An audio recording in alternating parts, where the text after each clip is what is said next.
Hello everybody, it is Dylan from Yu-Gi-Oh! Everything, and welcome back to another Yu-Gi-Oh! Arc 5 summary discussion video. The summary has just come out for episode 146. Before we begin, I just want to quickly make a disclaimer that I am very sick right now. I might have the flu or strep throat. I just worked a 4 to 8 a.m. shift, so that's why I'm awake, and DMC so kindly, as always, translated the W jump for us, where this preview came from, and he posted it around 7:30 right before I got off my shift, so I was able to just quickly hop on the mic and make a video for you guys. But the Q&A and the Pegasus video, which I really wanted to do this week, they're going to get pushed back. The next video might be the Arc 5 cast list. I have an economics exam tonight, and then I am on spring break, and hopefully I'll be able to work on it. But it's just been a very stressful week, and I guess between working 2 jobs, balancing a personal life, the YouTube and college all kind of finally caught up to me. It's the first time I've ever been sick, so if I sound a little monotone or my thoughts are kind of all over the place, I do apologize for that. Just wanted to make a disclaimer. You guys know I do enjoy being transparent with you, and usually when I say a video is going to come out on this date,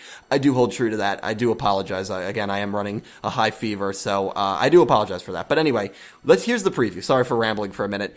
Jack Atlas gives Yuya some guidance. Jack chastises Yuya, and if you don't know what chastises mean, basically just means ridicule, who fears Zark's revival and doesn't want to use the dragons. Jack says that Yuya should try to command the 4 dragons and make full use of them. He then challenges Yuya to a duel, and this week's Yuya, believing in himself and dueling Jack. Yuya is racked with doubts after he is chastised by Jack. However, Yuya has no choice but to step onto the stage and duel Jack. Can Yuya believe in himself and demonstrate his strength to Jack?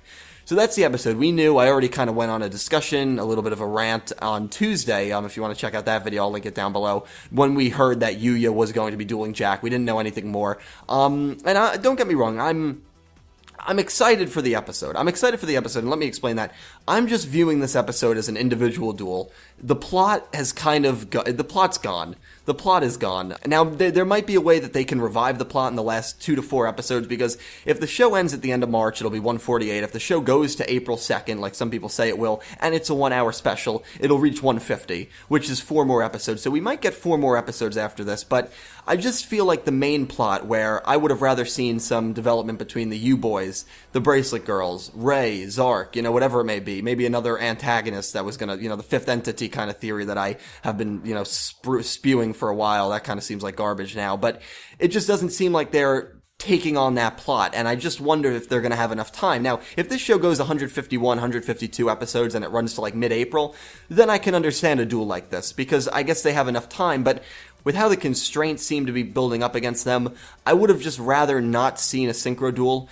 And it's interesting because based on this description, first of all, the first comparison I made was to Judai in Yu-Gi-Oh! GX, right, when he was having trouble using polymerization, and he just did not want to use it after his Supreme King, and he was finally able to use it, and then he took on Yubel and Johan, who was possessed by Yubel. But this is very similar. Yuya does not want to, and there's been so many similarities between Arc 5 and GX. Now, obviously, it doesn't take a genius to figure out what show Ono wrote, because it's obviously 5Ds, with how that he has treated the characters from 5Ds and just synchro in general. But there's been a lot of parallels between Yu-Gi-Oh! GX, which is really cool, and this is definitely a parallel. Judai did not want to use fusion, and Yuya does not want to use the 4 dragons. So maybe Yuya in 144, when he was about to summon, or he could have summoned Dark Rebellion, remembered and just didn't want to do it, because maybe he just associates Yuto and Dark Rebellion with evil, and that's what someone actually said to me, that it was kind of an egg-out duel, and because of that he didn't want to use Dark Rebellion. That very well could be it. Or maybe in 145 we'll get more information on this, that Yuya maybe does remember the dragons, or Leo Akaba reminds him of the dragons, or something along those lines.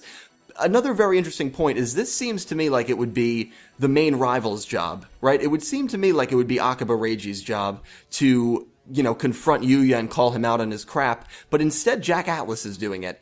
And you can honestly make an argument, if you really wanted to, that Jack Atlas is the rival in Yu-Gi-Oh! Arc 5. I mean, you really could if you wanted to, because he's had, I think, more duels than Akaba Reiji, and he's had more duels against Yuya than anyone else.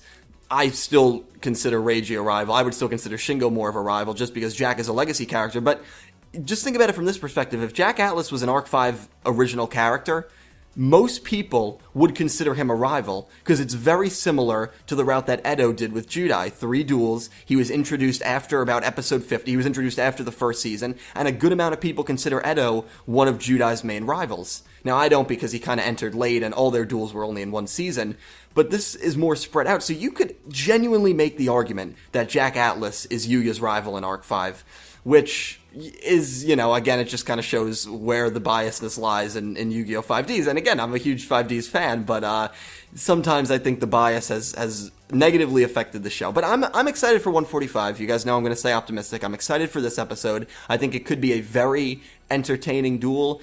And the next week, in about maybe 5 days or so on Tuesday, we will be getting maybe the final batch of Yu-Gi-Oh! Arc 5 spoilers, and I am stoked for that, even if it's just a pile of garbage, or it's something that really gets me excited, because I still have faith that batch is going to get me really, really excited, and we're really going to get into the U-Boys and Bracelet Girls stuff after 146, but then again, there might only be 2 episodes left, and if that's the case, we really don't have enough time to do anything, it seems, so we'll see, we will see, but it's going to be a very interesting week. It'll be interesting to see the 146 cast list, if maybe Crow is in it, if there's any shocking names in it, maybe a Bracelet Girl or a U-Boy, but we will see what happens. So anyway, guys, thank you so much for watching. Again, I apologize if I sounded a little out of it. I probably won't be answering many comments, because not only do I have an economics exam, but I'm going to pass out as soon as I upload this, but I will be reading them as always, and I do appreciate you guys commenting all your theories and thoughts on all the videos I do and all these summaries that we get. So thanks to DMC again for translating. I hope you guys enjoyed. Have a great day. I will talk to you guys down below.